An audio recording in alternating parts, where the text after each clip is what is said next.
Hello and welcome to the Special Olympics Australia webinar series, Autism Inclusion in Sport, Recreation and Physical Education.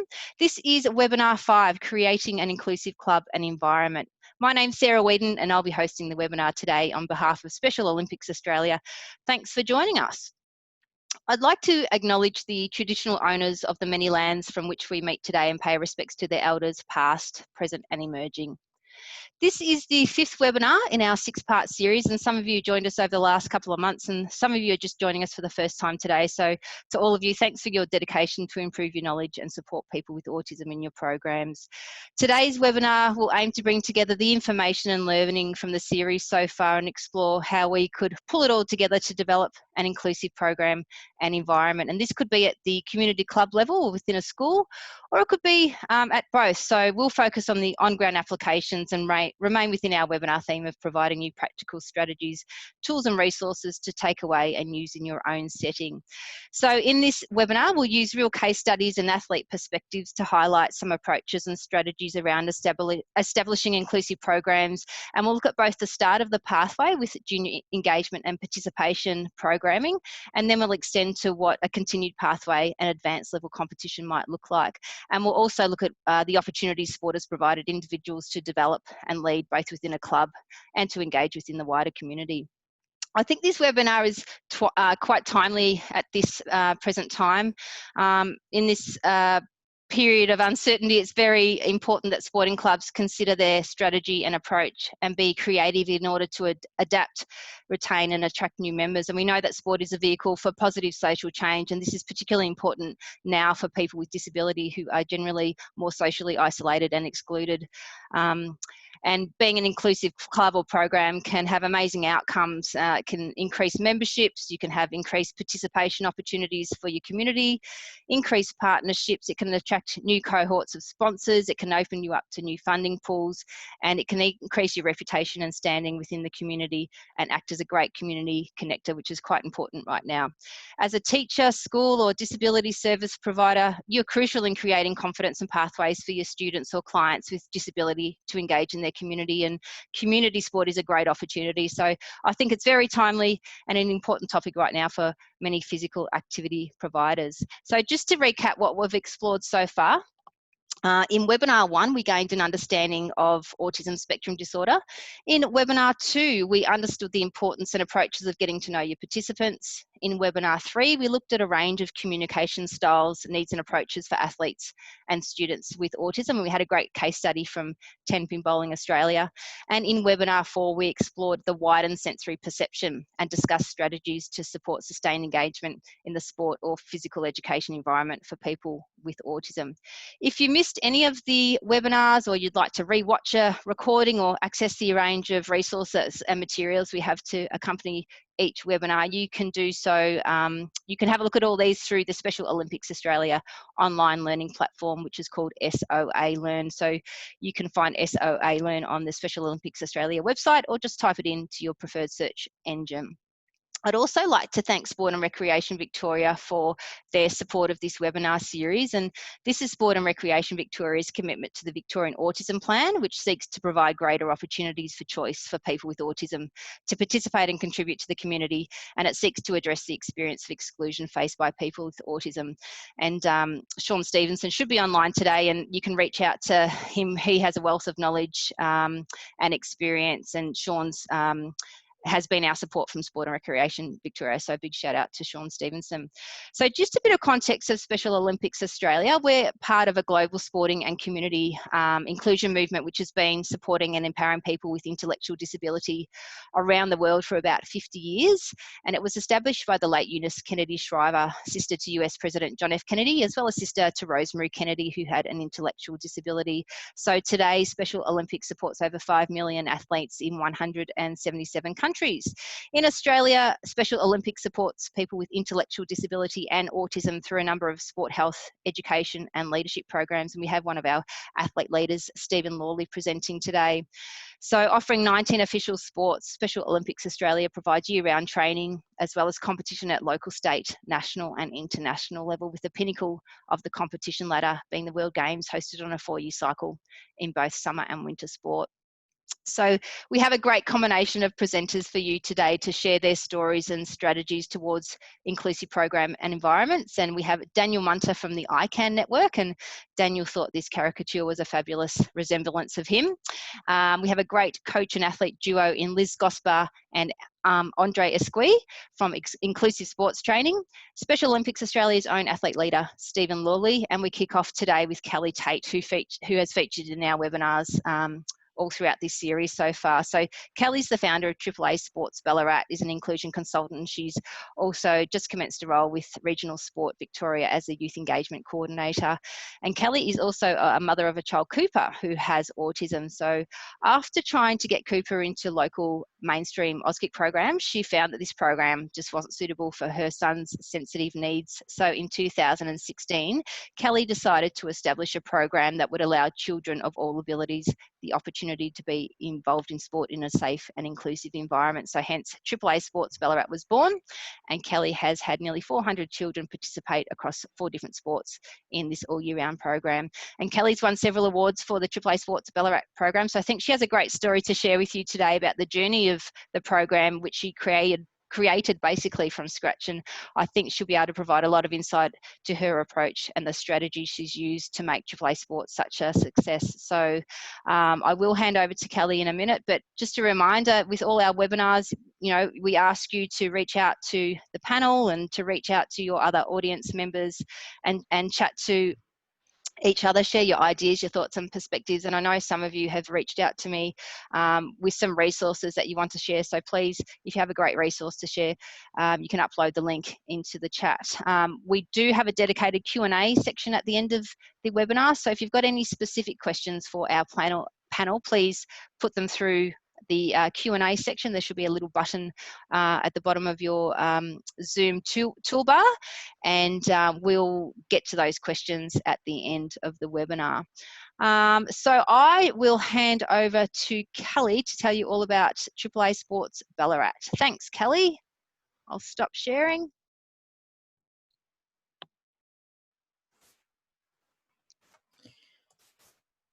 Thanks, Sarah. I'll just get this slideshow up, everyone.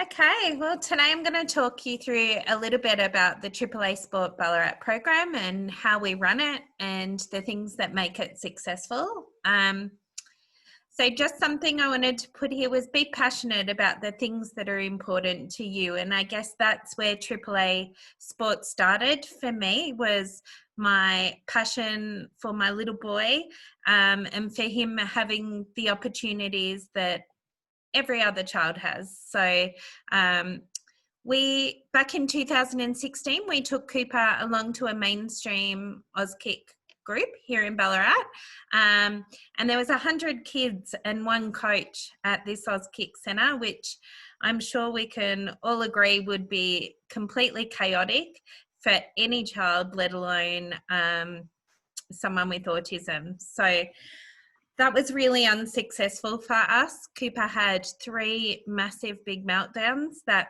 first session, and the noise, the chaos, the lack of instruction just didn't work for him.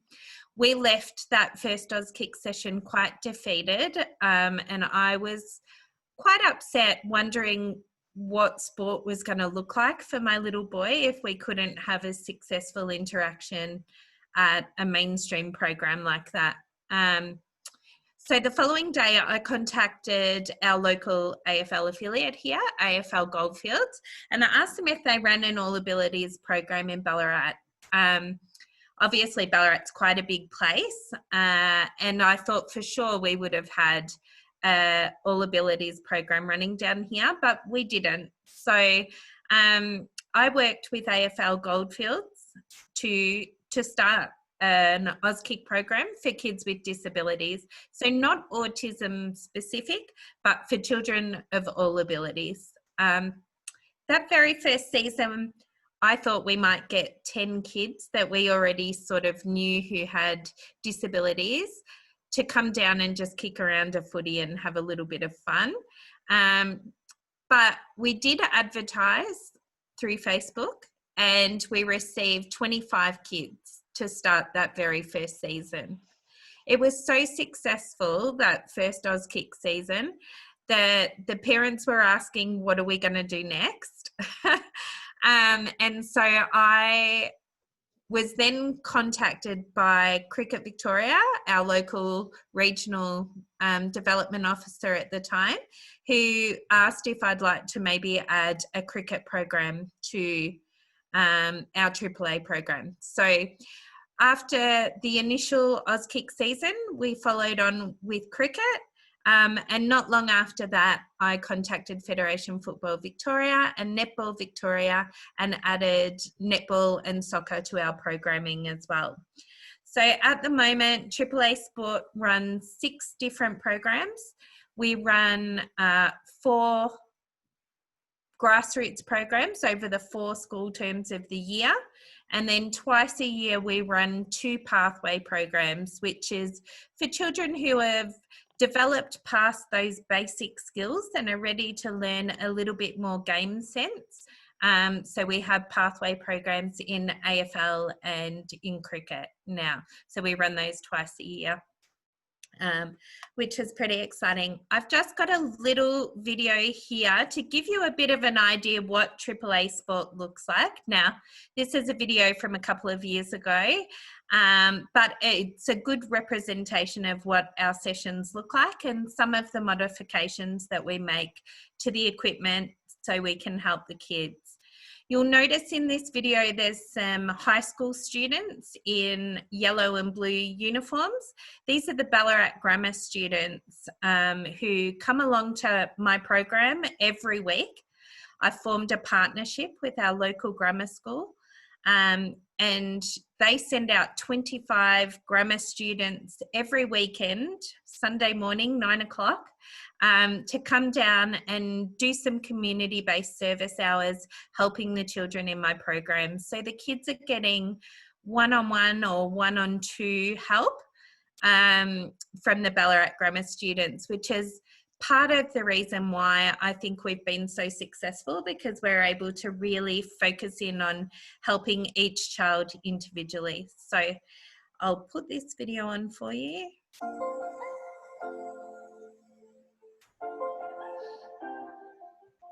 So this season at AAA Sport, we're doing Milo into cricket.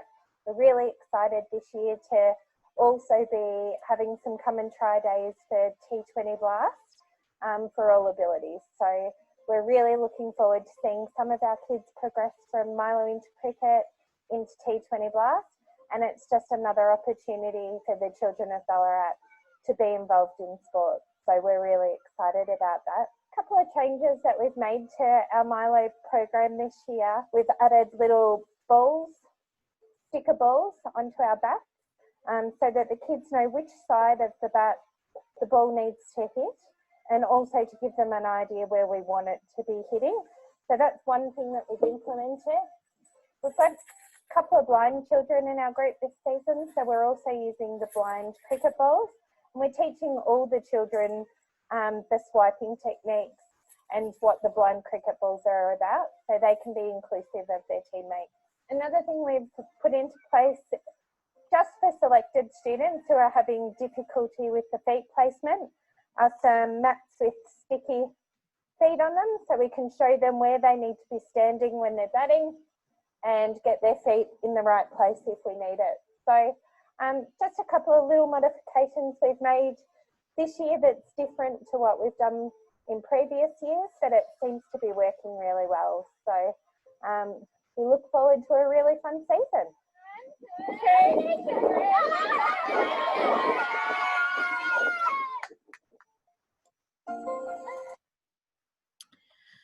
So just a little breakdown of AAA Sport. It's a tabloid style program.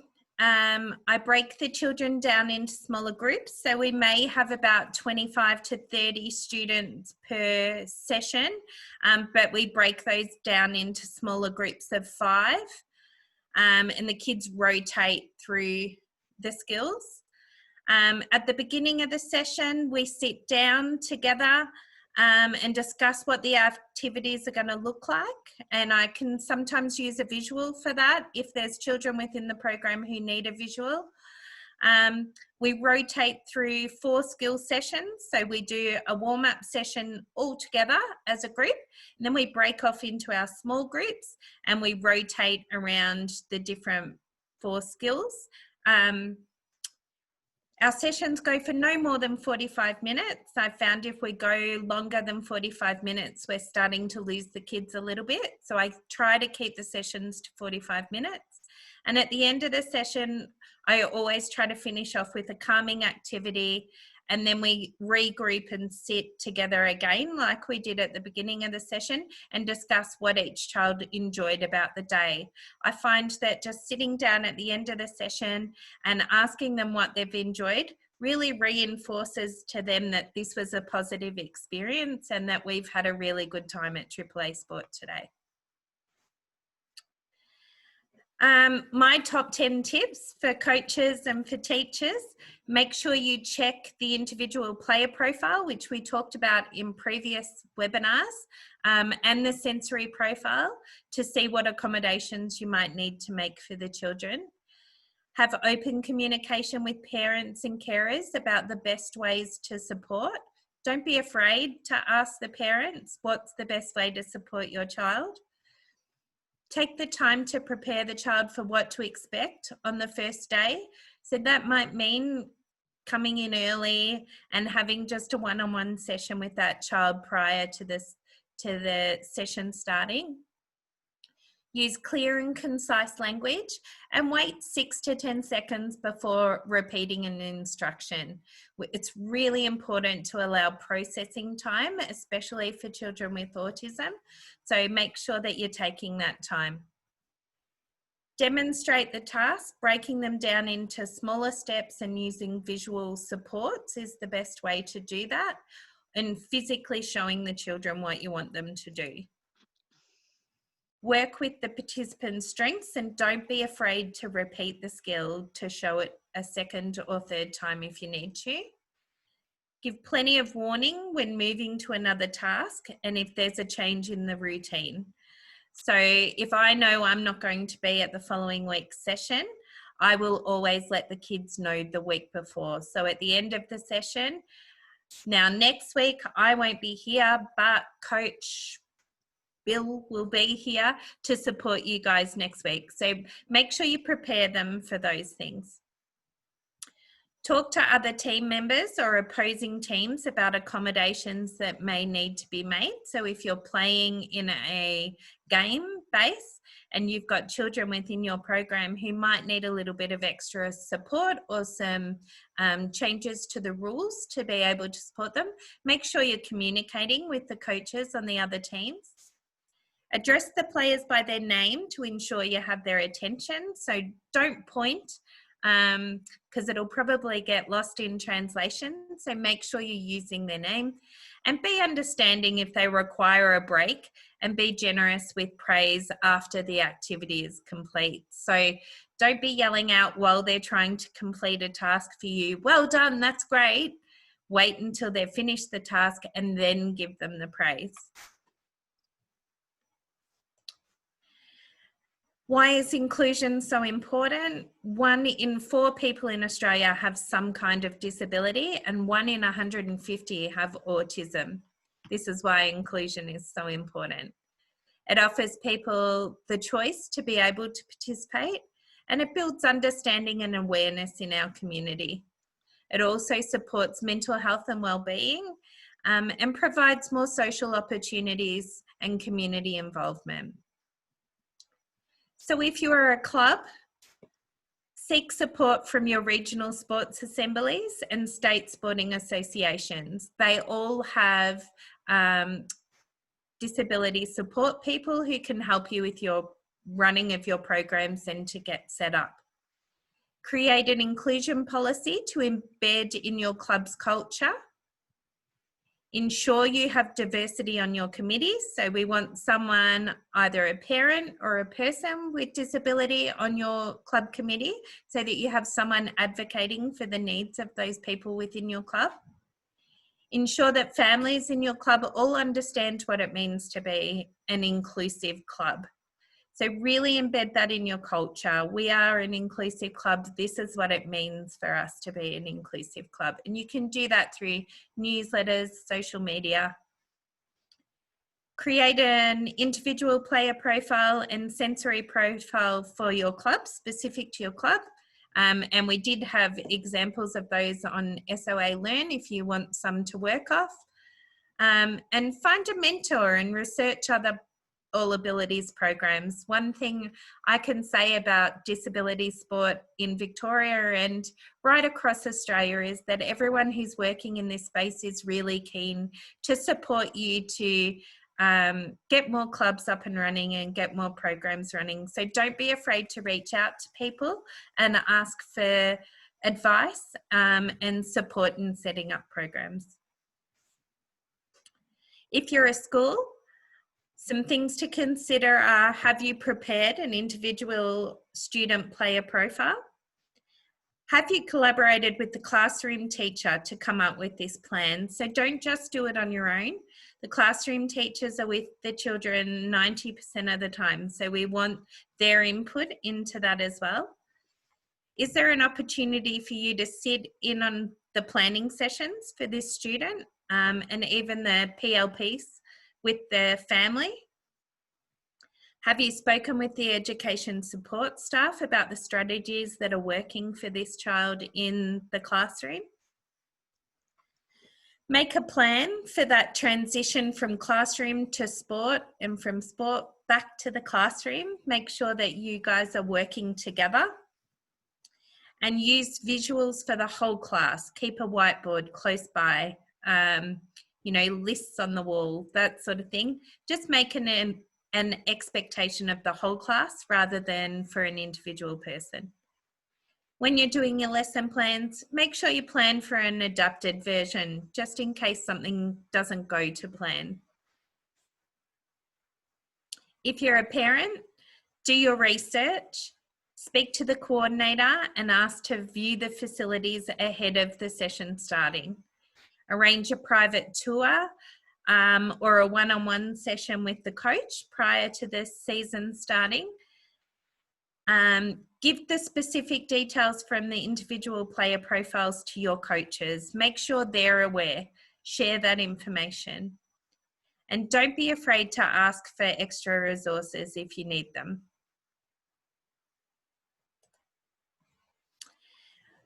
When you're establishing a connection as a coach, make sure you follow the lead of the participant. What do they like talking about? Think about their special interests. What do they like doing? And incorporate those interests into the program. Show patience. Take the time to get to know the person and give them time to get to know you. Look at the person's environment and what makes them feel comfortable. Consider the person's behaviour and how it might change in different situations. Actively listen and show the person that you're listening. Be engaged and responsive. What is the person communicating with their voice, their gestures, their body language, their eyes, or their visual support? Acknowledge that. It's also really important to ease the family's anxieties. A lot of the hesitation about sport with people with a disability can come from the families. So it's really important to ease those anxieties for the parents. So engage and build rapport with them. Be prepared with lesson plans and share those lesson plans ahead of time so that the families know what they're walking into. And it also helps to show the families that you care about their child's time with you. Ask questions. If you're not sure, go to the families and ask. As a parent, I know that I would be far happier if you came to me and said, how can I best support Cooper to have a successful session with me? And I can give you strategies that I know will work for him. And then it's all going to run really smoothly. So don't be afraid to have those conversations. And offer introduction sessions with a welcoming officer. So the person who helps with the IPP and that sort of thing, have them carry through into the sessions as well. So there's a familiar face, someone that the families feel comfortable with. We've got some resources for you today. So one's just a tips for creating an inclusive club. So some of the tips that I have are, think about if your program will be disability specific, which is what AAA Sport is, or whether it'll be side by side. So it might be a disability program that runs alongside a mainstream program, or it might be integrated where you've got disability children playing as part of a mainstream club. So think about what's going to work for your club. Is your centre or school physically accessible? Do you have ramp access? Do you have disabled toilets, disabled parking bays, those sorts of things? Do you have support staff to assist the participants? And that may be involving another group, like I've involved the Ballarat Grammar students, or it may just be getting parents or club members involved as assistants. Have you sent out your individual player profiles and sensory profiles to the participants? This is important to do ahead of time. Don't leave it till the last minute. Have you reviewed the information that you collect from those IPPs? So no point sending them out and collecting the information if you're not going to go ahead and then use that information. Think about modifications and adaptations to accommodate the participant. And is there a way that you might be able to scaffold the skill that you want to teach? So break it down. We spoke about scaffolding skills last week. Have you considered the environment you will be playing in? Is there access to indoor facilities if you're unable to go on a muddy oval, say, if you have a participant in a wheelchair? Have you identified a quiet space for participants and families to utilise? So make sure that you always have somewhere available if they need a little bit of a break. Will you require visual aids to assist the person to participate? And are these prepared ahead of the program and lesson start? Have you planned a lesson plan for the session? Don't just go in blind and think you'll fly by the seat of your pants. It's much better to be to have a session all planned out. And begin and end your session with a calm check-in session. So that's, I sit the kids down at the beginning and I sit them down again at the end. And that's just a way of calming them back down. We don't want to send them back to mum and dad all hyped up. Be open to making adaptations throughout the session, and if something isn't working during the session, don't be afraid to change things up. Incorporate the participant's special interests into your lesson plan. So if someone's really into trains or they're really into animals, add train stations as the names of your stations to encourage their interest in moving to the next station, or use animal hops in between going from one station to another. Get to know your participants prior to the session start, and most of all, have fun, my favourite one of all. Make sure you're having a good time.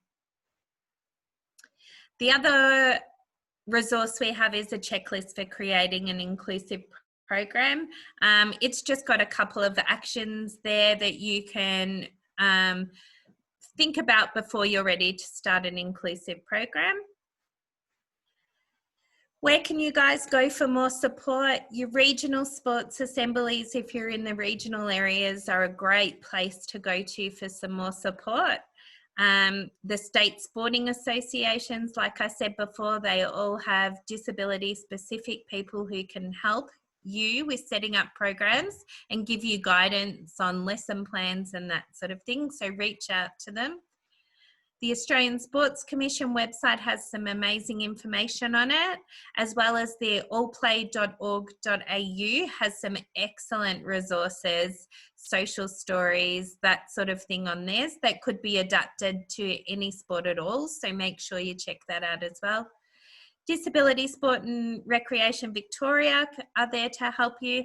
And of course, Special Olympics Australia have an amazing online course. And there's also a great course by Play by the Rules as well, which are a good starting space for your coaches. That is it from me. I will hand back to Sarah now.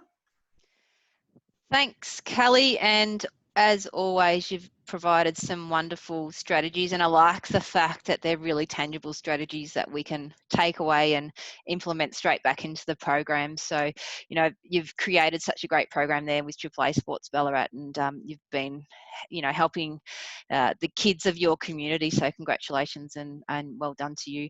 And I guess my takeaways from what you've done is that which really stands out is your partnership. So in your case, you've partnered with state sporting associations and also utilising the wider community to be engaged in your program. So the Ballarat Grammar students, I think, as you said, was crucial to the success of your program. And we actually next week, in our next webinar, we will feature another program which uses student-to-student mentoring and coaching. So perhaps that's something to think about for our audience. So thanks, Kelly. I will mention that if you are a sporting club, you might also look to disability service providers as possible partners to engage and partner with to provide inclusive programs for people that belong to a disability service provider. And Special Olympics Australia has worked in partnership with a number of disability service providers over the last couple of years, and they've been really successful, and we think they're really valuable, those relationships. So if you would like to learn more about what we've done in that space, you can reach out to me, and I'm happy to share the learnings with you. Just to reiterate what Kelly was saying, here I am just going to share my screen again.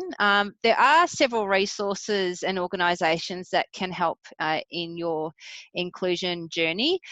Sport and Recreation of Victoria, of course, who have a number of online design guides and inclusion resources, and also a great source of inclusion funding. Access for All Abilities Play, which also is a state government funded service which can connect you to a wide range of inclusive resources and partner organisations. And I did post a link in the comments a bit earlier about the AAA Play How to Be an Inclusive Club resource. And this page has some great links to a whole range of really, really good inclusion resources. So I'd encourage you to get onto the AAA Play website and have a look around there. But also you can sign up for their newsletter to get regular information about what's happening in disability sport. We also know Vic Sport, the peak body for sport and recreation in Victoria, might be able to provide advice, assistance and support to you. And we know Vic Sport has been working on one of its strategic priorities over the last few years in promoting a safe, fair and inclusive sporting environment, and they have a number of online resources through their Are You On Board campaign. So Vic Sport are a very friendly mob, and I'm sure they would be open to having some direct discussions if you felt like that was a partner that you wanted to pursue. Of course, there's also your relevant states sporting association and organisations. Kelly mentioned the All Play program, Deacon's All Play program, which we will feature on our next webinar. But we also have featured and have had support from Amaze and the ICANN network throughout our webinar series. So there are a couple of organisations to engage with at a Victorian-based state level. At a national level, both Sport Australia and Play by the Rules have fabulous resources and online courses and guides which might be useful for your inclusion journey. And these can be quite high-level guides and toolkits, but might help you frame your approach as a club collective. And we'll put some of these resources on SOA Learn to accompany this webinar for you to access, but you can go to the relevant websites directly. And of course, Special Olympics Australia, we have our own fabulous suite of resources, and we're really proud of these resources. You can find these on SOA Learn, and these would help teachers, disability support workers and coaches deliver great physical activity programs and support people with intellectual disability and autism. And they include some fabulous things such as programming and lesson plans, which are absolutely gold for teachers and coaches, program delivery guides, alignment to the Australian physical literacy framework, and professional development opportunities. And there's a lot more to come in the schools and sports space in a very short time. So keep an eye out on SOLN for more resources. And of course, if you're looking for autism inclusion training modules, then we have an introduction to autism spectrum disorder on SOA Learn, and this has been developed in support again with Sport and Recreation Victoria, and I know many of you online have completed it today, so congratulations, and it really does provide some great insight into lived experience of autism.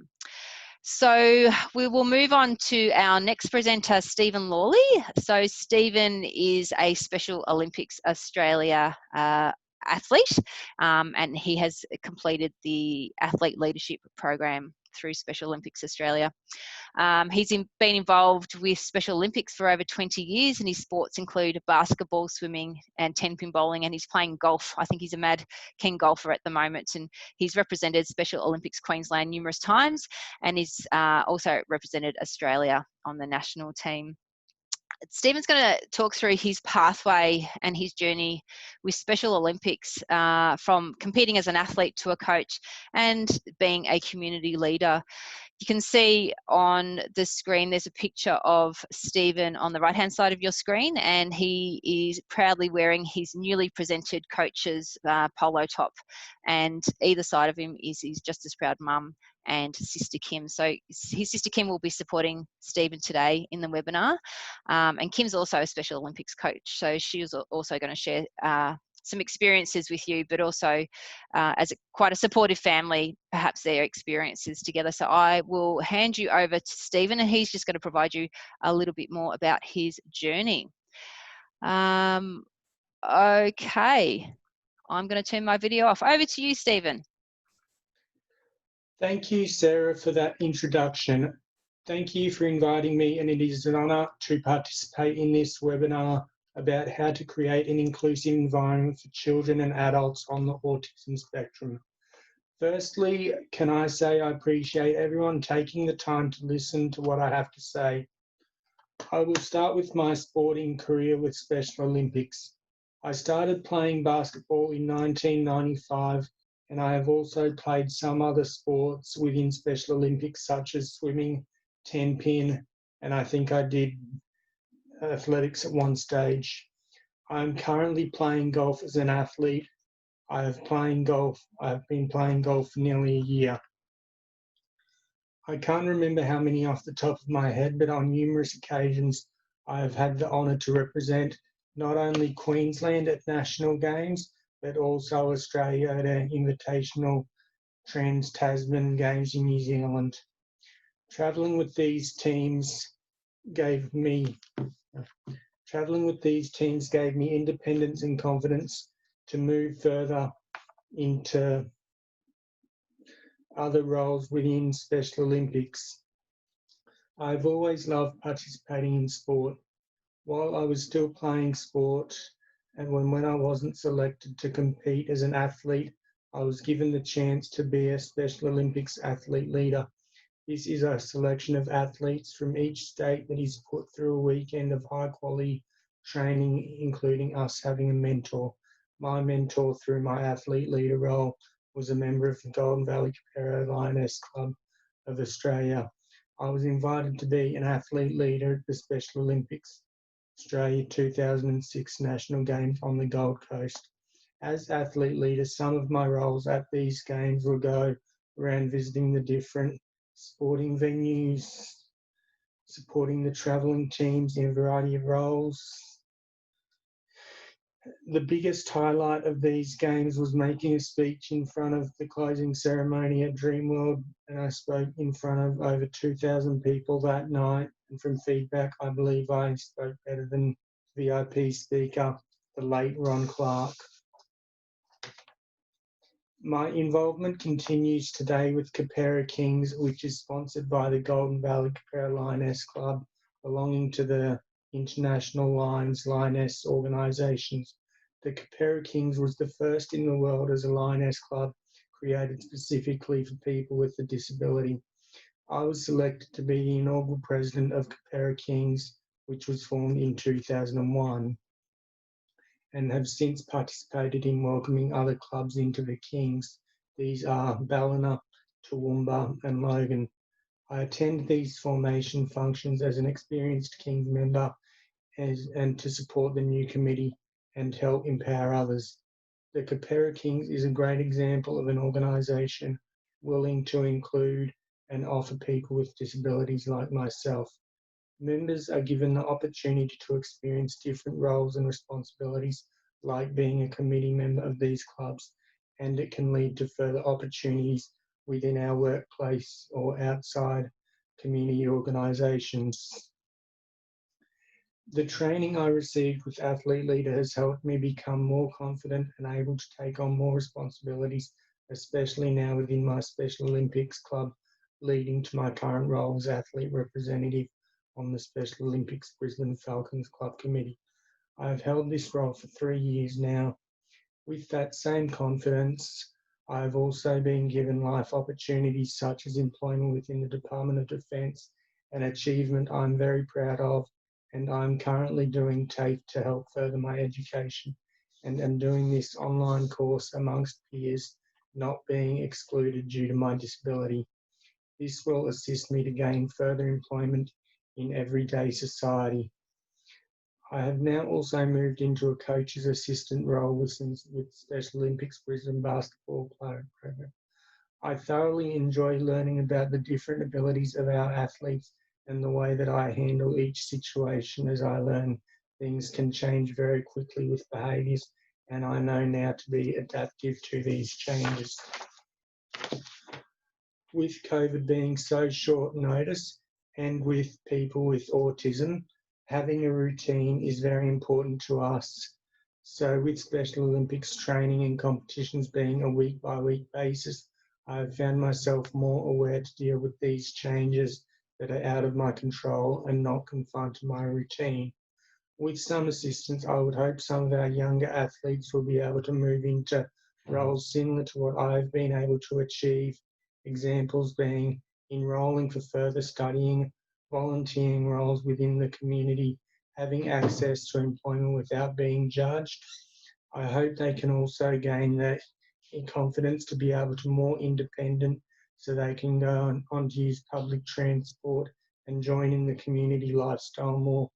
I feel this can only happen as long as we continue to allow people on the spectrum like myself to be involved and included in discussions, especially surrounding the decisions and programs that are meant to be for us, and by us I mean people on the spectrum.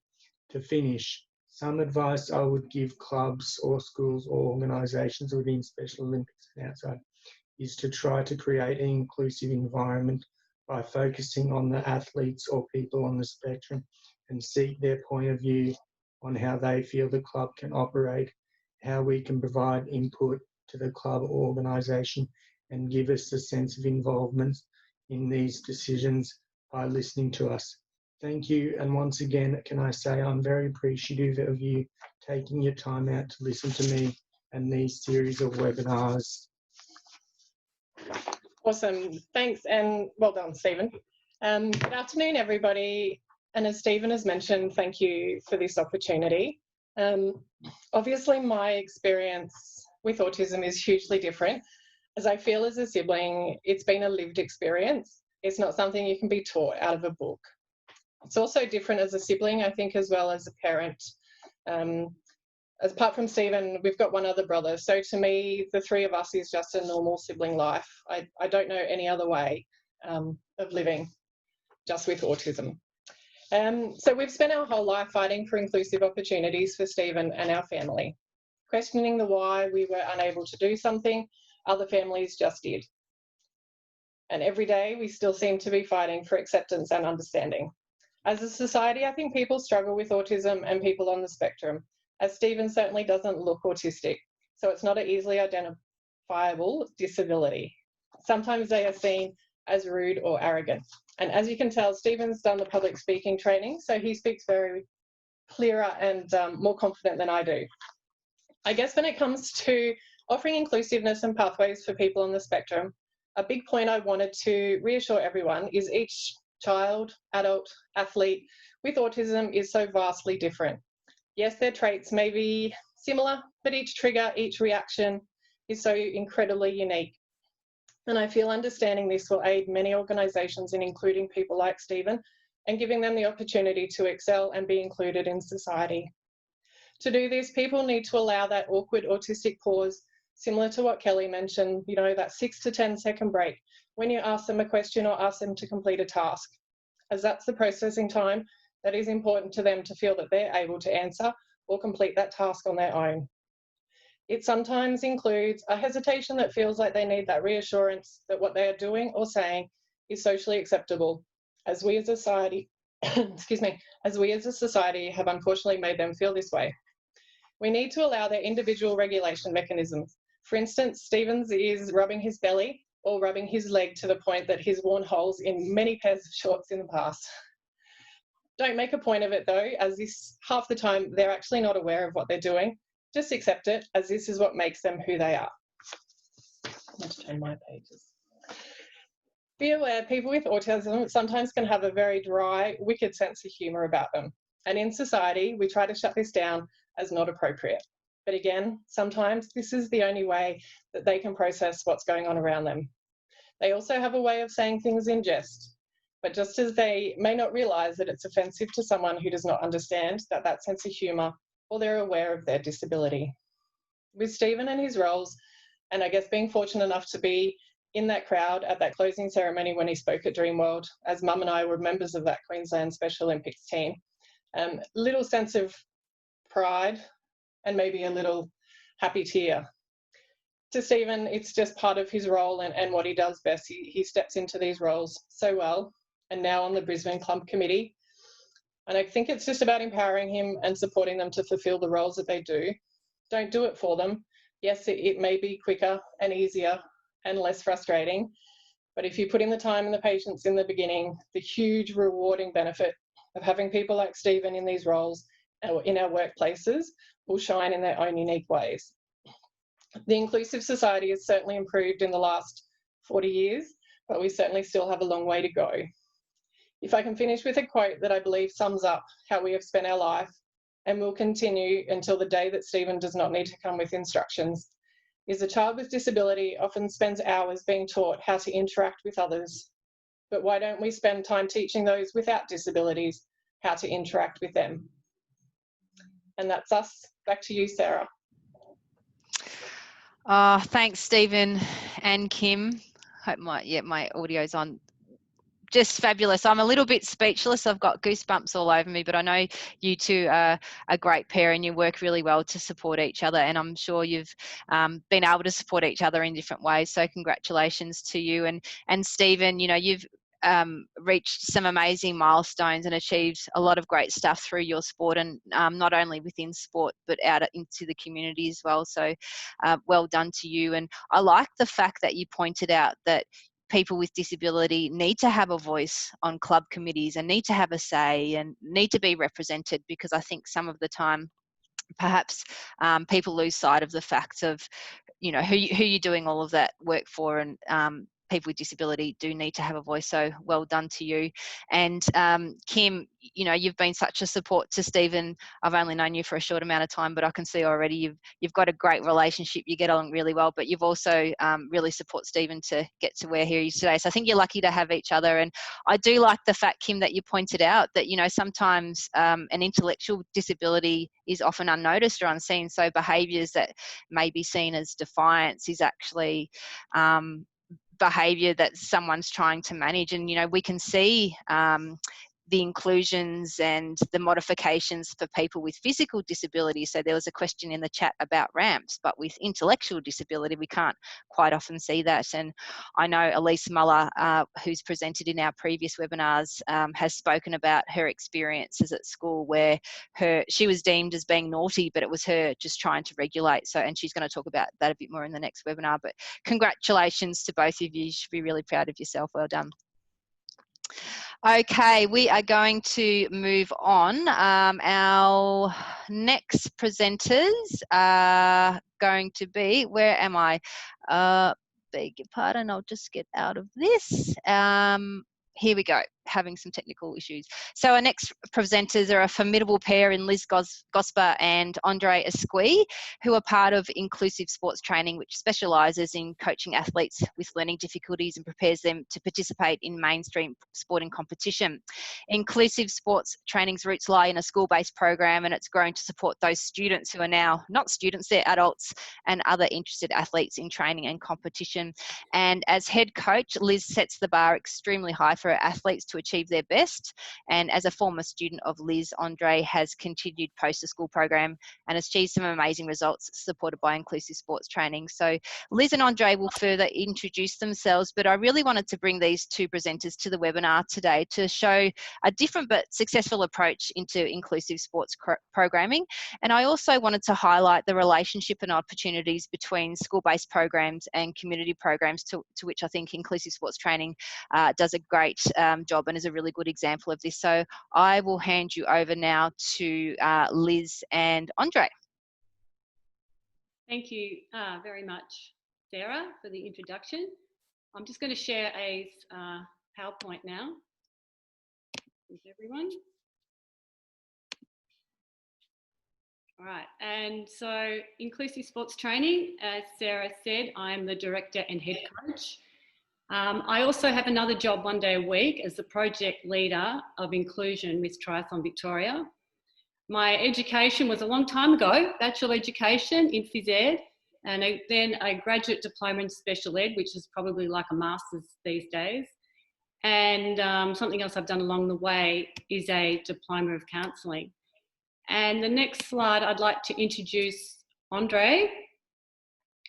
And Andre is an IST athlete. So I'm going to include, ask Andre some questions during this presentation.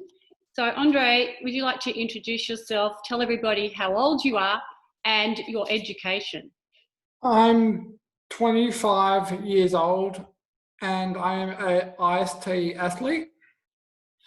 And my education, I went to Glen Ferry Primary School for primary to year 6, and then I went to DLSL, which is a private school, for 7 and 8. And then I went to Kellie Tait for a couple of years and then off to Victoria University. Okay, thanks, Andre. And these slides just show some of Andre's achievements so far, because I'm sure there's many more to come. In cycling, in his work, that's at Monash Aquatic, and triathlons.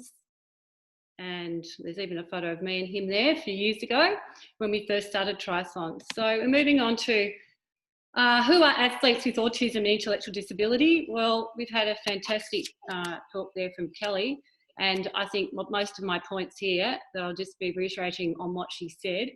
My athletes, I call them mine, the IST athletes, I find them very resilient, integrity, have splinter skills, which we definitely use, like Kelly talked about, using someone's into trains, which is quite common, using that when you're coaching, teaching. Everybody wants friends, they want opportunities, so I've become an advocate for that. They all deserve the very best coaching and opportunities. They need us to be the best, as I mentioned, advocates.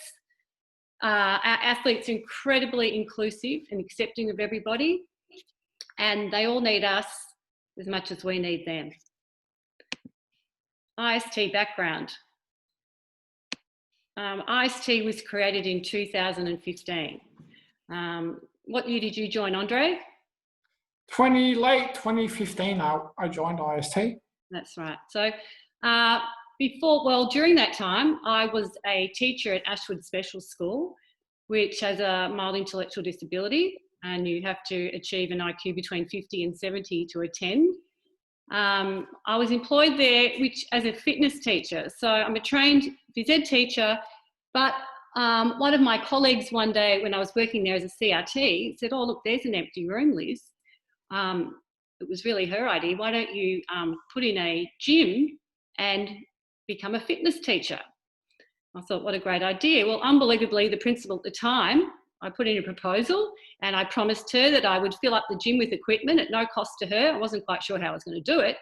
at the time, but unbelievably she said yes, which was just incredible, because I don't know many other schools that had an actually dedicated fitness teacher when we already had teachers at the school working in PE.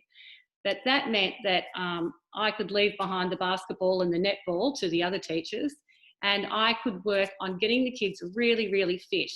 And as in the past I'd been, I still am a triathlete, I thought swimming, biking and running was the way to go. And we could have our first goal as doing a triathlon.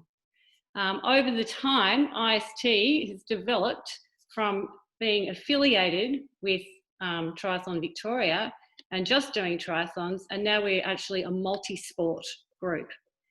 And I'll go into that in the next slide. So you can see some photos here of our very first triathlon at Ashwood School, and we're all in sort of mixed clothing.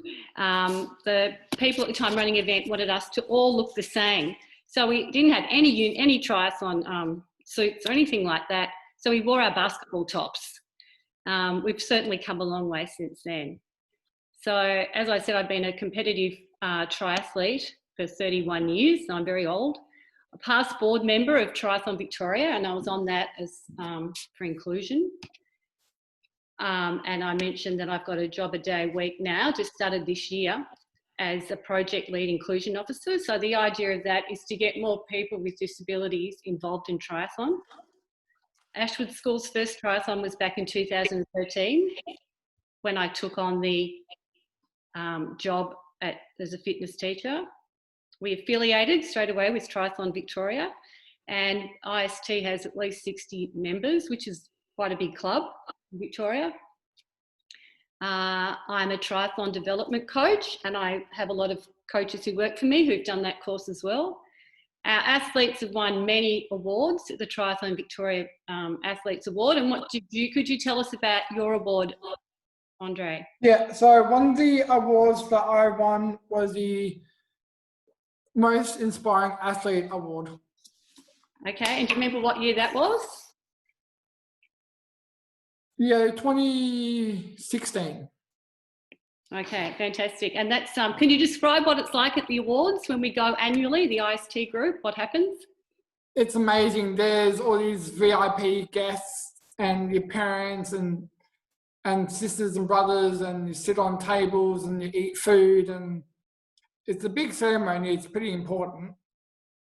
Yes, it's a fantastic, very inclusive, very, very inclusive occasion. So that's the background of triathlon. So meanwhile, I'm still at Ashwood School, and there's many school pathways. So how we did it was swimming, cycling and running, the timetabled into the school week. Running was actually a subject at Ashwood School, so that's very unique. The gym that we created finally I got people to donate equipment. That was used for small group gym sessions, fitness workouts. We ran a whole primary school and then a whole secondary school boot camp for extra fitness. We test them annually. Sporting schools funding was used to get in something I wasn't really, my expertise are not in really field coaching. So we used sporting schools funding to use that money for shot put and long jump. Most schools have a timetabled club time during the week, and we got Cycling Victoria to come in, and they brought in road bikes so the kids could go from their Learn to Cycle program in the primary school. We had a lot of hybrid bikes, but we brought in road bikes, so that would increase their ability during racing, if that's what they wanted to do. Some did, some didn't. And the pathways, because Ashwood's in the Eastern Metropolitan area, we did the Southern Special Schools Sporting Association is that acronym there. We do the School Sports Victoria pathway. You might make a team into the School Sports Australia pathway. And multi-class, which is interchangeable with para and disability sport and impairment, so many words for these athletes. So School Sports Victoria have many, many sports for mainstream athletes, but for kids with disabilities, it's in swimming, cross country, track and field. And there's cycling during the schools races, but not really with School Sports Victoria. So Ashwood trained, and there were lots of other phys ed teachers there that were just incredibly supportive. And the principal, unbelievably supportive, was just a yes person and trusted me. And I probably caused chaos in the school when we took 60 off to the local cross-country race and we had to hire big buses, but we did it and actually became quite dominant. And when it's a competition, that's a good thing. The swimming pathway, there were already school swimming lessons in the school that have been going on. So we sort of put them into ability groups. And we sort of had beginner groups and the middle group and then the kids who wanted to be competitive. And we bought Ashwood school caps and made sure they were in Speedos and they had good goggles and really sort of upped the program a bit. And then that was going really well, but I could see that we needed more time to spend on swimming to get better. Like one school lesson a week wasn't going to really cut it.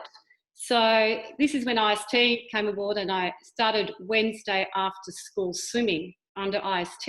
And again, the principal of the school, unbelievably supportive, loaned the school bus, and because a lot of special schools work on bus systems, so the parents weren't really going to come into the school and take them up to swimming. So the school bus would drop them up to swimming. Some of the older kids walked, and we started this Wednesday after school program.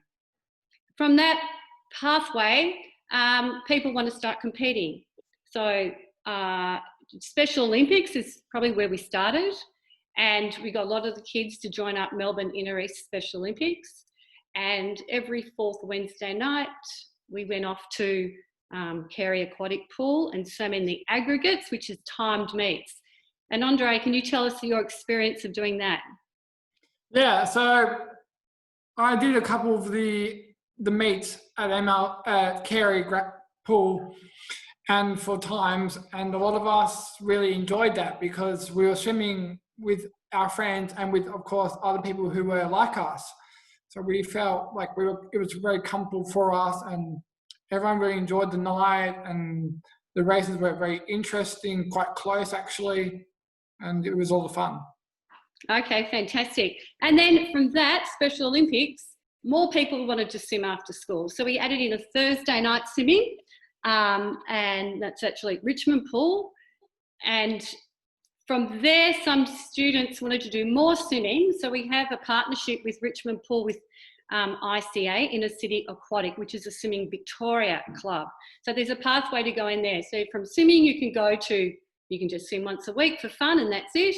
You can swim in Special Olympics, if that's where you want to go. You can swim on a Thursday night and lead into ICA, more swimming. You can do the SSSSA competitions, the Southern School Special Competitions. You can compete for School Sports Victoria through the regionals, the states. You might do well and then go on to the Australian Championships. And then another pathway, which Andre really enjoys, as does his mum and dad, IST Masters. Can you tell them what IST Masters is? It's from 18. IST Masters is a swim club which is based between the IST athletes and with the IST families, brothers, sisters, friends, and basically anyone can join. And basically it's all about having fun and racing against any people, mainstream. It's all about coming together and having fun and enjoying swimming, and yeah, just exactly. Thanks, Andre. That's an excellent answer. So it is really about fun, and I call this our reverse inclusion club, because normally we're training together and then we go, oh, can we join this? Can we join that? But this is really an IST Masters Swimming Club that parents say, oh, can we join? Or siblings might say, can we join? So I call it reverse inclusion, which is really nice. We also compete in open water competition, and we've got a good affiliation with Williamstown. We do some events down there and some training with them. And of course, swimming is great for triathlons. because we've got to get the kids from the pool to swim in the open water. The running pathway. So at Ashwood School, again, we had this fantastic little running track around the oval, and it's timetabled into the program, running. So I can't think of many schools, mainstream or special schools, that actually have running as a subject. But as the principal always said, running is cheap. You can run for the rest of your life. All you need is a pair of shoes, nothing else. So that was really good. And obviously we did swimming because it's safe too. It's not just all about competition or learning new strokes, it's about safety. So the running, we wanted to expand that. So IST on a Saturday started up, and the kids could do extra running. You could also join Special Olympics in running. And again, most of our athletes joined MIE, Melbourne Inner East, because they wanted to be together, which is very important socially. And they have training, if the kids want to do extra training apart from IST, they can train during summer on a Sunday evening. And then as the kids got better and better at running, they needed to join, and they wanted to compete, they needed to join an Athletics Victoria club. So we hunted around and we came up, long story, but we came up with Xavier. So many of the kids now run for Xavier with Athletics Victoria in cross country and track and field. And they have been so inclusive. I just cannot tell you how amazing that partnership has been and is. And Rob, you might all know Rob De Castella. So his brother, Anthony De Castella, runs training Tuesday, Thursdays and Saturdays. We do Tuesdays and sometimes Thursdays and Saturdays, but we all do Tuesday night, and such an inclusive club. It's with Hawthorn Tri as well. So we've got Hawthorn Tri, De Castella runners and IST runners, and we all run together, and it's just really got the kids a lot fitter, and the social and the support there is amazing.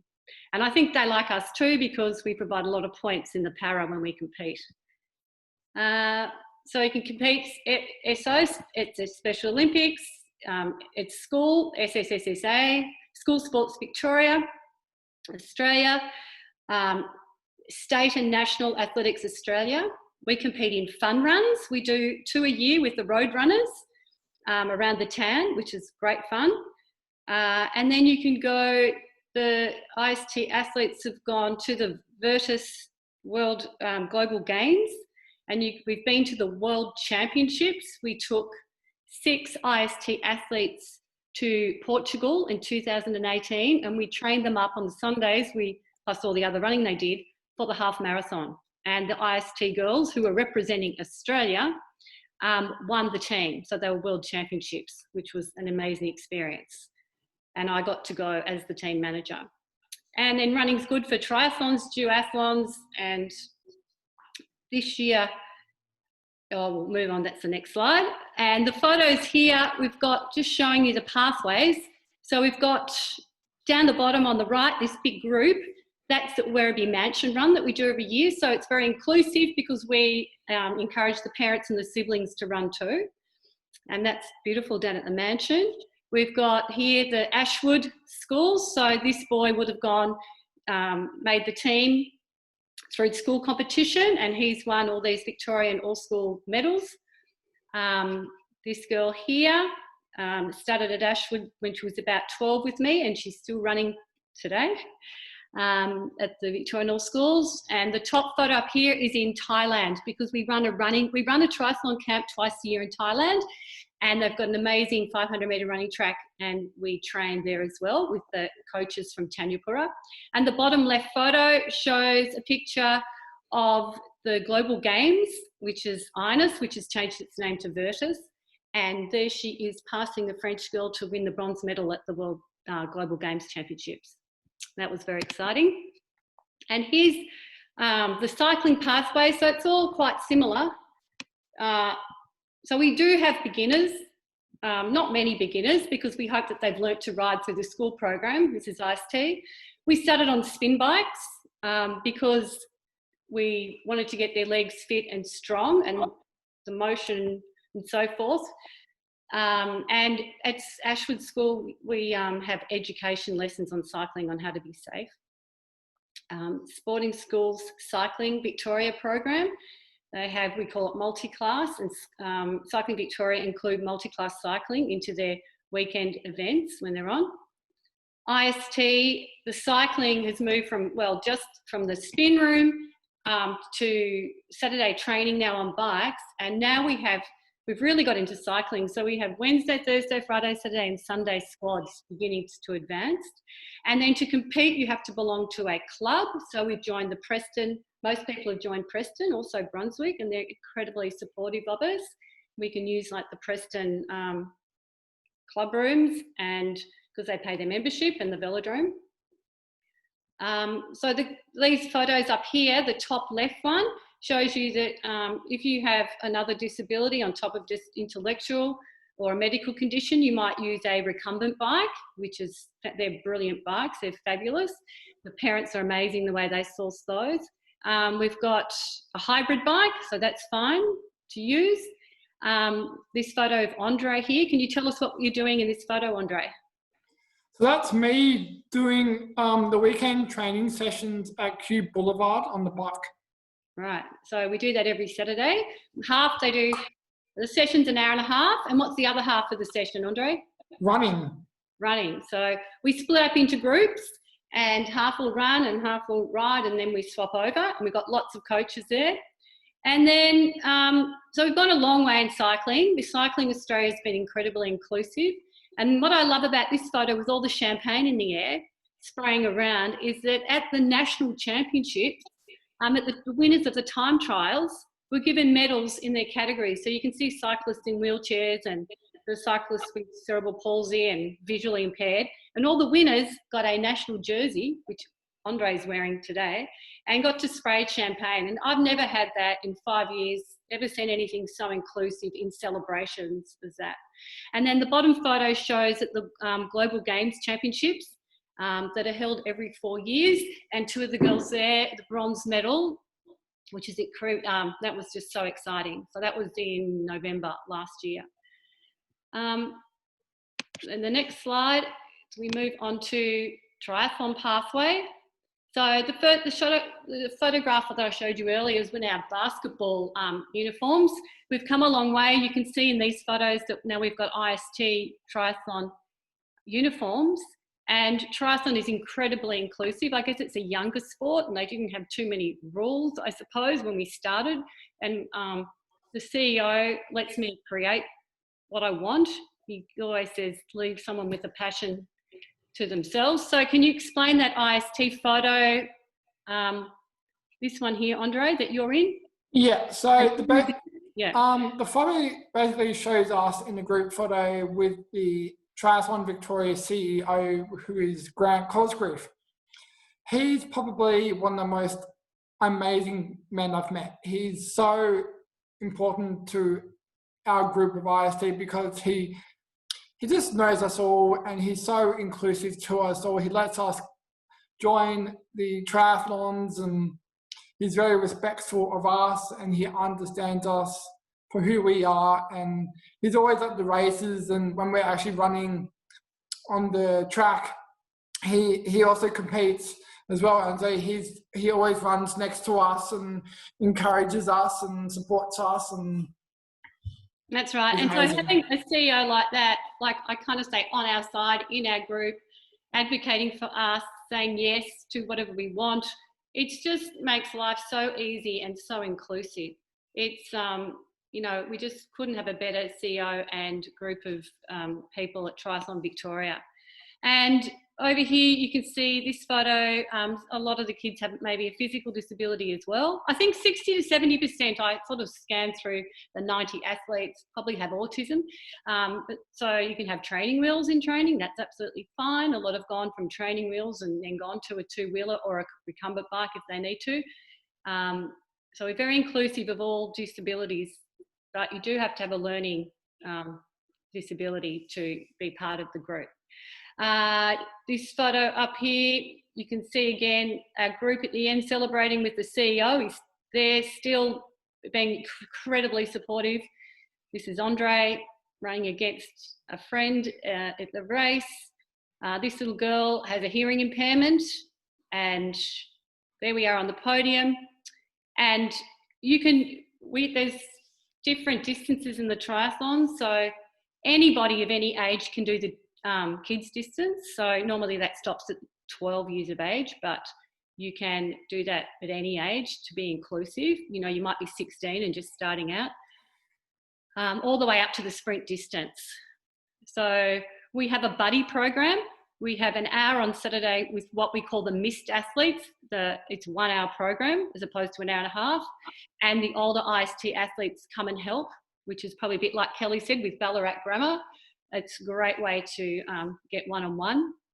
Triathlon Victoria also has an elite pathway, Triathlon Victoria Development Program, and we've got 3 athletes in that at the moment. We've also got an athlete in the Athletics Victoria Development Program. As I mentioned, we have a triathlon camp in Thailand twice a year. What's that like, Andre? Is that fun? Absolutely incredible. I recommend it to everyone. We can't invite too many people, but it is. Yeah. Can you tell them some of the things that we do? Yeah, so some of the activities that we do in Thailand are running, cycling, boxing, Muay Thai, cooking, you name it, just lots of things that we do. And the swimming program nearly every day. A swimming program, which is incredible, and we have really great coaches who are very professional. Exactly. It's nice to see another coach other than just my face all the time, isn't it? Yes. And so communication, social, we email parents and older athletes. The athletes, the younger ones, the 10-year-olds might not contact me at all, but the older ones, messenger, phone calls. Strava's become the new Instagram during COVID. Zoom, Facebook, LinkedIn, WhatsApp groups. We meet at coffee shops, we have dinners, parties, booklets for the camp, end of year party with celebrations and medals. We make videos, and Sports Inclusion Australia has a TV channel, and we've just made some episodes for that. Can you tell them about Thursday night swimming and why you think Thursday night swimming is so successful? What do we do afterwards? So after every Thursday night training session, all the athletes and the parent and the brothers and sisters, and we all go to dumplings. I love dumplings in Richmond for dinner every Thursday night. And it's all about, being with everyone, having fun, being social, eating great food, enjoying each other's company, and just hanging out and socializing, and everyone just loves it. Yeah. It is. No one misses swimming because they want to go to dumplings. So how do we operate? Like-minded peers. Everyone loves being together. Expert coaches, with lots of qualifications and ongoing PDs. Safe environment. And because I don't think you're going to send your kid to a place where you don't deem it's going to be safe and it's going to be fun and it's going to be successful. Positive behaviour strategies. We have a lot of mantras, like strong mind, the acronym THINK, be kind. Can you tell them about being kind and what we have? So the being kind, we have a box called the kindness box, which means at every session, one gift or present will go into the box, and at the end of each session, the coaches would put a vote in, like the Brownlow medal, for example, would put a vote in for the person they think has been the most kind person. And then at the end of the season, the person will get the box of presents at the end of that season. That's right. So it's not about really ability or anything else. It's just about being kind, and the coaches, they see something kind that happened, might be helping somebody, they'll get a vote, and it is like the Brownlow medal, as Andre said. We have top quality uniforms. I think that's very important to look alike. We have some sponsorship. It operates, I'm always there at the competitions, so it's pretty busy. Medals and rewards. Now, medals are very important. It's a tangible object that the kids can take home and drop in at grandma's on the way home after a triathlon and say, they don't have to really say anything if they're non-verbal or they, can't really explain it, but they can hold it up and that starts the conversation. So at a triathlon, if you're doing the fun try, you will get a medal for crossing the line. That's run by 2xU. As you get older, like Andre, and you are in a, you've got all the way up to the sprint triathlon, then the top 3 will get a medal. But our the medal presentation is inclusive of everybody else that's there, of every age group. So it's all just the same. We have partnerships because I've got to hire everything. So that takes up quite a bit of my time. And we have a program at Victoria University in education. But I can see I'm going over time, so I'll skip through that. And as I said, we've got lots of pathways. Special Olympics is very important to a lot of the kids. But as they specialise, like Andre does, he's specialised, so he's putting a lot of time now into cycling and track training. So he's training many days a week. If you've got one sport, I think you can probably go down 2 pathways. If you've got 2 or 3 sports you're specialising in, you're training a lot, you're probably going to pick one pathway. Not always, but that's what Andre has done at the moment because he's really focusing on the cycling. And as you can see, he's done very well. That's Sports Inclusion Australia, what it's about. Everyone knows what pretty much is into, like, understands the Special Olympic pathway. At the Global Games, they have 3 categories: II1, II2, II3. II1 is for athletes who have a intellectual disability between 50 and 70 IQ and behaviour adaptive score. Then II2, Down syndrome, that's their own category because of the physical characteristics that bring brought into it. And then II3 is a new category that is for kids with high functioning autism. So you've got to be over 76 IQ with autism, and you can go in that category, and medals were awarded in those 3 categories. So I think I will leave my presentation there. Anything else you'd like to say, Andre? What do you like about IST? Okay, what do I like about IST? So I enjoy it because I'm there with all my friends and all the brothers and sisters and the parents get involved, and it's about hanging out with everyone, doing sport, staying fit, staying healthy and active, and being part of our local community and Thank you, Andre. And with our amazing coaches. So the last thing I'd like to say is that IST does have a competitive pathway, but you don't have to compete if you don't want to. You could just come and be part of it all. And it does train up some of the kids in this basketball photo in IST, but they're not really into the triathlons or the running. They go to IST to get fit to be in the Australian INS basketball team, and maybe other sports as well. So thanks, Andre. That's the end of our presentation. Thanks, Andre and Liz. And wow, there's a lot to that I hadn't really understood the complexity of it. But you know, you've done an amazing job, Liz, in creating pathways. And I think I got some advice a long time ago is, you know, if you're creating programs, start small and then grow. So you've been able to see those opportunities and grow, but you've really used your partnerships to be able to then provide that competition space for your athletes. So well done to you. And I also like the fact that you've included the social aspect as an important part of your program, and Andre's been able to really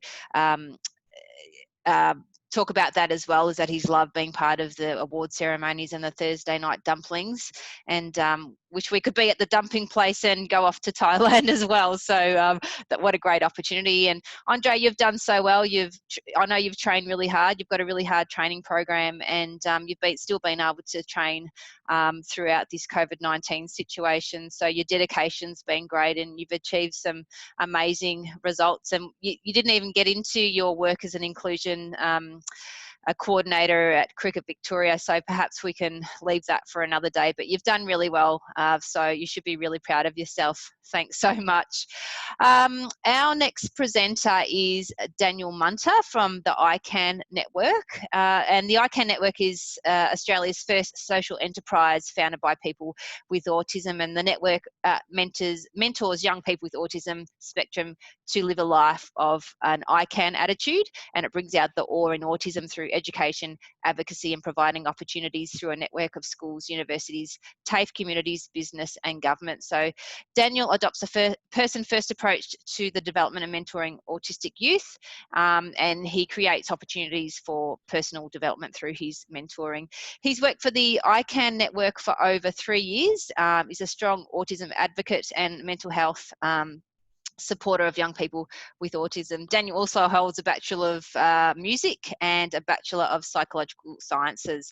So one of Daniel's passions is basketball, and he's got a different pathway and experience of how he's got into basketball. So we're really looking forward to hearing that today. Before Daniel starts, I'll just make mention, I think we are going to go over time in this presentation today. So the panelists are okay to stay on. So you as audience, if you're happy to stay on for another 5 or 10 minutes after our allocated finish time of 3 o'clock, we'd love to keep you on board. I think we've jam-packed today, so we've got a lot to share, so please stay on if you can. But I am going to hand over to Daniel. Thanks, Daniel. Awesome. Thanks for having me. So thanks for the introduction. I'm just getting my slides up now. So everyone should be able to, is that got my slide deck playing through Zoom now? I assume that's... Yep, all good, Daniel. Right to go. Awesome, awesome. So here we are. Cool. So my name's Daniel. Thanks for the introduction. I have a little bit more, but at the same time, that was an awesome introduction and basically includes all the things I wanted to talk about. I just thought I'd give some background as to who I am to understand my story moving forwards, as my story isn't as athletically sort of filled out as much as Andre's or as much as Stephen's have been, because they're both athletes in their own right. And if I considered myself an athlete, then I would feel that was an unfair description of myself compared to those two. So I have my Bachelor of Music and my Bachelor of Psych Sciences at Monash. I have currently been working for the ICANN network for 3 or 4 years now as a mentor and a speaker, doing speaking opportunities such as this, as well as working in schools with people. I also work as a program development coordinator for Interchange Outer East, which is a disability provider in the outer eastern suburbs of Melbourne. I also sit on the chair, on the board of the Committee for Different Journeys, which is a autism advocacy program as well, which delivers learnings around social skills and dinners and such. So we host these dinners, which will have 150 participants coming to them, and they can get quite hectic, where we can find a safe and inclusive environment to really practice social skills and such. And I'm also an amateur basketball enthusiast. I've been playing since roughly year 2000. And yeah, I've just really gathered a lot from basketball, which is what this presentation is all about. So I might quickly gloss over this because I know that most people here have a good understanding of autism or have previously attended webinars about autism. And so I just wanted to show this image. This image isn't one of my images. It's from an artist, a local artist whose name is escaping me right now, unfortunately. But it has all of the sort of areas of focus that autism can potentially affect. And as you can see, there's such like sensory, language, motor skills, perception, and executive functioning. And I really like looking at this model of autism rather than the high functioning, low functioning, as that is more encompassing of intellectual disability. Whereas autism is more focusing on these areas of neurodevelopment and where an area might exceed normal functionality. And once it exceeds that area, then that's when we start looking at it as a deficit, and that's how autism sort of gets categorized. I won't go into all the DSM-5 stuff. I don't want to bore anyone, but this is the way I like to look at the autism spectrum in itself. It's a really good visual tool to really understand the areas and how things get diagnosed. So there's a really famous saying that I'm sure a lot of you have heard here today. If you've met one person with autism, then you've met one person with autism. It's truly a really strong quote, and I believe in it because I see it every single day. Autism is considered a heterogeneous condition, and it ultimately means that not one person is the same.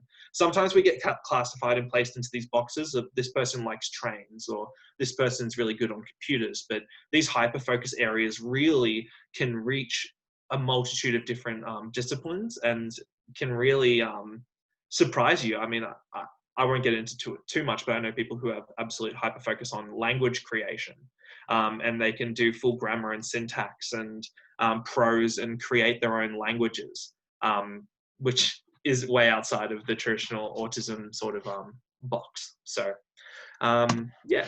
So I want to talk to you about my autistic interest, and my autistic interest was actually video games. So I wasn't a person who was sport crazy. I wasn't a really active kid. I used to sit there and spend 8-9 hours a day playing on my PlayStation 1. When my stepdad came into the picture, he was trying to figure out new ways to get me involved into different like athletics or different other things like that. And so he bought me NBA Live 99 on PlayStation 1. And this has literally formulated my love of basketball. It's also made me go crazy on the NBA. I still follow the Portland Trailblazers, and we just made the playoffs, which I'm so happy about. And I've been following them ever since this game because they were the #1 ranked team in this game. So that's where my love of the NBA has come from.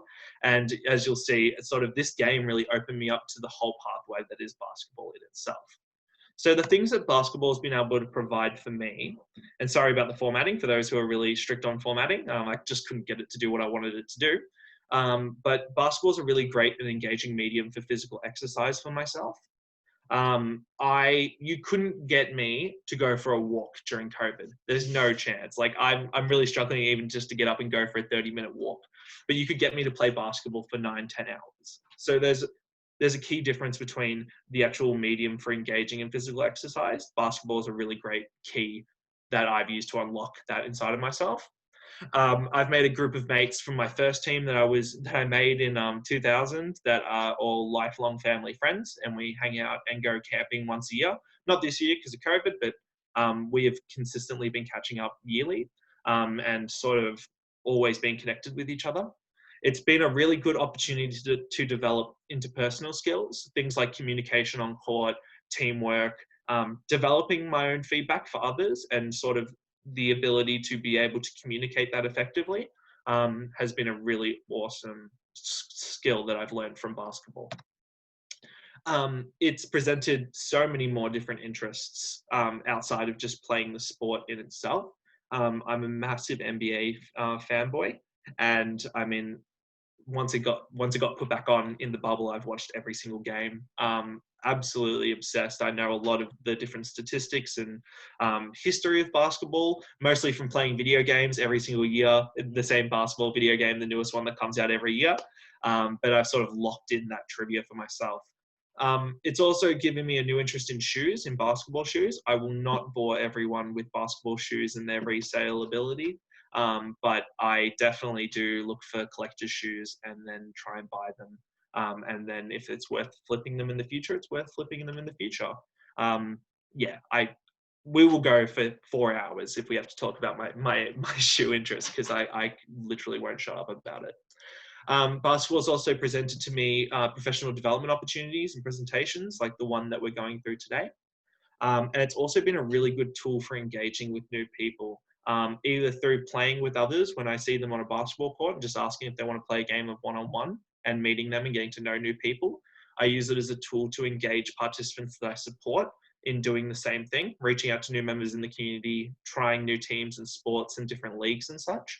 But it also provides like a social scaffolding for social events. I'll go to an event with my partner and I won't know any person there, but one of her boyfriends will know NBA and we'll chat in the corner. And I've actually made a good number of friendships doing that. So it's been a great tool in that regard as well. In terms of what my coach did really well for me to make me feel included in learning basketball for the first time is that they really embraced a strengths-based approach. So I was tall for my age, and obviously in basketball there's value in that. And so he took that strength and he got me to really focus on learning how to play in the paint and learning how to rebound and position my body. So every single game I was getting good feedback and I was integrating myself into the game because I knew what my role was. And I really, really stuck to that. I would pull in so many rebounds and blocks a game, but I would never shoot the ball. And it wasn't until we got to the point where, to get me to work on my ball handling and my shooting skills, all things that I refused to do because I wasn't seeing any awesome positive outcomes from it, my coach would actually tie it back into my favorite character from NBA Live 99, who was Damon Stoudemire at the time, the Portland Trailblazers point guard. And he was an absolute freak shooter, passer, dribbler. So I developed all those skills because I wanted to emulate those sort of things from my game. And that was actually a really good driving force to get me to be better, because I just wanted to be, it's like everyone who's a little bit younger than me wants to be like Mike. I wanted to be like Damon Stoudemire. So I worked on my shooting religiously. I practiced ball handling drills, walking to and from school, anything that could make me be more like my idol. And so I think this was a really good approach that my coach first took, because I don't think I would have been as willing to engage if I didn't have those immediate successes with learning how to play in the paint and getting rebounds and impacting the game early. So I think that was a really great tool that my coach used to help bring that out of me. So in terms of coaching opportunities, I've had a couple of different coaching opportunities over my time.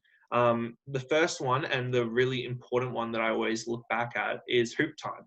So Hoop Time, I'm sure everyone is aware of Hoop Time. I'm not sure if Hoop Time's still around. I might be showing a little bit of age there. But I got the opportunity to coach the younger cohort of my Hoop Time in my primary school. And I distinctly remember having a group of kids who couldn't care less if we were playing basketball or not. They were not interested. They just were being forced to because it was a thing that you had to do. And I really didn't want to make it an activity that people were forced to be doing. So I really didn't care about any of the outcomes of any of the games. I didn't worry about anything else besides having really fun games that we were playing and also talking really well on the court. So we played different shooting games. I'd take games that I love to play in drama settings and such, and then reincorporate them with basketball elements, anything that I could do to possibly engage my team. And we did terrible. I'm not going to lie. We did awful, and we only won 1 or 2 games in that time. But I remember really celebrating the moments in the games, even if we were losing or something like that. I was really focusing in on, oh, that was a great shot that you made, or great passing, or great communication. Focusing on these elements and making sure that everyone was having fun the entire time. I had the support of a teacher who really understood my own ownership of the team, because I made it really clear that I didn't care about winning or losing. And my teacher was really great about taking that step back and going, this is Daniel's ownership of this team, and we're going to do it this way to support him in understanding how to coach a team. And I ended up actually receiving some school awards for coaching the teams, which was awesome. And I'm really grateful to those kids for doing that at the time, because it meant so much to me, because there was another team that had made it through to state, and we're doing really, really well in that setting. And so it proved to me that to look at the quality of relationships rather than the outcomes of sports. That's something that I've always taken into all of my work from the future from here. So I've got some tips in terms of supporting individuals with ASD in sport. The first thing is, let's understand what their motivation is for playing the sport. Are they there to make friends? Are they there to become a professional athlete? Are they there because mum and dad force them to because they don't get out of their house? All of these 3 different motivators will mean that you would have a different approach to the way that you'd be coaching or supporting them. Because obviously you're not going to push the kid to near breaking point who just wants to make friends, but you might do that with an athlete to help show development and progress. So there's understand the motivation of why the individual is accessing your program and what they want to achieve out of it. Then identify their motivation and tailor your coaching style to support them. So if they're really only there to make friends, or you have a big cohort who are there to make friends, then I would focus more on training drills around social factors like communication, team building skills, even fun games that aren't basketball specific that you can make into an awesome learning opportunity about communication and the importance of it on court can have a really profound impact, not only on the person's basketball ability, but also their ability to develop interpersonal skills and grow as people as well. If you want to, if someone wants to become a professional athlete, then absolutely training drills with aids like video or visual cues, video self-modeling as well, where you take a video of the individual performing the drill in each step. So in that way they have a good reference to go back to. and educate them on the potential outcomes of drills. So I find that's a really good mechanism to use with myself. I won't practice crossing the ball behind my back because that seems silly to me. I can just cross the ball in front of me. It's still crossing the ball. But if you teach that if you can cross the ball behind your back, then it gives the defender less opportunity to actually steal the ball because the ball's not in front of you, it's being protected by your body, then I would be more willing to learn that move because I understood its function rather than learning it for the sake of learning it. Because it's hard. If it's hard and I don't see a value in doing it, then I'm not going to do it, if that makes sense. Set up resources or structures in case of sensory overloading. So the physiological reaction to actually playing sport will increase the same physiological markers that are being sort of manipulated with sensory defensiveness or being sensory sensitive to things. So the actual playing of sport is building up all of those flight and flight reactions. You're activating your sympathetic nervous system and you're creating a lot of physiological reaction. So this is a prime time for meltdowns because there really is, you need less of a stimulus to be able to force an overload. So giving space and understanding that the individual's allowed to walk away from the situation and go to a quiet space to sort of recuperate is a great place to start so they can self-regulate. And also understanding the behavior as a format of communication. So if an individual is really frustrated and externalizing their behaviors, like yelling and shouting or throwing things, so give them some space. Don't talk or provide external sensory stimuli. It's going to do is aggravate the situation. And then what we want to do is we want to wait until they're in a calm enough state that they can approach you. And also use the externalized behavioral episodes as reference. Like I've provided an example here. Remember the last time you got fouled and you didn't think you got fouled? You were so upset that you didn't even see that the ball came up the court and the other team got the chance to score. So sort of like understanding behavioral outcomes, understanding that they're trying to communicate that they're frustrated with the ref missing the call and that refs do miss calls and that we need to make sure that we're locked in for the betterment of the team. Those sort of things really help as well, and using them as references, but obviously not bringing up the stressful stressor or the trigger for the situation, but rather think about the actual situation in itself and use it as a reference point. And finally, use autistic interests to promote processing and understanding. So mine was really easily manipulated in this context. I loved basketball video game from my love of video games, which made me transfer into basketball. For others, their interests may be war history or trains. I brought up the language example again because I love that example. It's so interesting.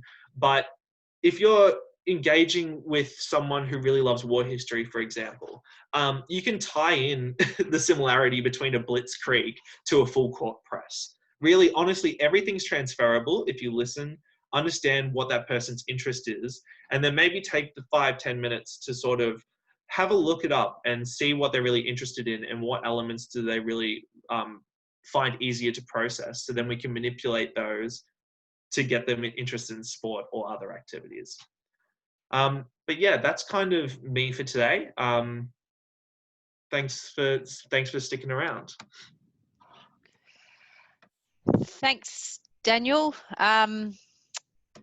Another different but fabulous perspective we've been able to get from you. And, you know, I like the fact that you've been able to link sport as being able to increase your social connections, and that's been really important. And that's also been the theme with Liz and Andre and with Kellie today. And also the little tip that Kellie has reiterated throughout the course of these webinars as well is to use that hyper focus. So in your case it was the video games, Daniel, but use that hyper focus to really engage and keep that participant playing and participating, which is really important. But just on video games, you know, have a think about video games and how that relates to PE classes or sports programs. So, you know, in video games, there's fun and there's colour, there's chances to be challenged at the appropriate skill level with the chance to get to a higher level. There's rewards when you've achieved something at your own skill level. There's opportunity to choose your character, opportunity to control outcomes, the opportunity to start again if you make a mistake. So, you know, you have a bit of control over it. So if we put these gaming principles into sports programming and and PE classes. You know, it makes it really attractive for our participants. And I know the Special Olympics Australia resources uses the Playing for Life philosophy, which has been developed by Sport Australia. I know Liz has created a resource for triathlon implementation in special developmental schools, and she uses a game-based philosophy as well. And also, Daniel, you've spoken about fun and social engagement. So fun has been the key word. So if we can try and replicate our sports and PE programs like video games, I think we'll be able to get a lot of sustained engagement. I know we've gone over time, so thanks for sticking with us. We still have a few people online. Just wanted to finish up, and I've got another this actually I took from Liz basically, but it's a good way to have a look at the autism spectrum as not being a linear spectrum, but Daniel spoke about this as well. So the next webinar in our series, sorry, I would like to say that we are going to finish the Q&A. We won't be able to have direct Q&A, unfortunately, because we have gone over a considerable amount of time, but I think we've had some questions that have been sent through and answered through the Q&A, so thanks to our panel for doing that. But I'll give you some details just in a short while. You might be able to connect with some of our presenters directly. But our next webinar in the series has a focus on autism inclusion for PE teachers and for schools. So we'll explore some, you know, strategies and some tools, but also some evidence-based strategies that have worked in schools or are currently working in schools at the moment. But I strongly encourage sports coaches and physical activity providers to engage in this webinar. And as we've seen today, the relationship between schools and community sport, especially for people with disability, is so important. So, you know, there can certainly be complementary approaches and streamlined pathways of your participants or students coming from sports program, school programs to community sports programs. I really encourage the sport community to really understand what's happening in schools and education. You know, if we have a positive experience in PE, then that can lead to a really positive engagement in community sport, and vice versa. If we have a positive experience in community sport, that can lead to better engagement in PE. So I think there's a really strong relationship there. And we will welcome back VFL player Elise Muller to share her perspective. And if you've heard Elise speak before, she's spoken at 2 of our webinars. She's just got some great insight into her autism, and it's really valuable for us. And as she said in her last webinar, inclusion does not mean everyone doing the same thing. So you can register through Eventbrite for the webinar now. It's on the 9th of September, Wednesday. It's a late one so that teachers after school can have a breather and then log in from 4 o'clock till 5:30. And we do say goodbye to Kellie Tait in this webinar now. And Kellie, thank you for your wonderful contribution. Your insights and your experience and just the tools you've given us have been fantastic. And I know we've had a lot of positive feedback. So thanks for supporting the Special Olympics community, but also the wider community. And I wanted to thank our presenters today for their time and contribution. We've certainly learned a lot from you, lots of great information, different perspectives, and especially thanks to Stephen, Daniel and Andre for sharing your lived perspective of autism. You've been great role models, but also mentors for all of us. If you would like to make contact with any of our presenters, you can see their email addresses on the screen. And if you did have some of those questions that we haven't answered today, please reach out to any of us. But thanks for joining us. Thanks for staying on board for the extra 20 minutes. So much valuable information, and we hope to see you at the next webinar. Bye for now.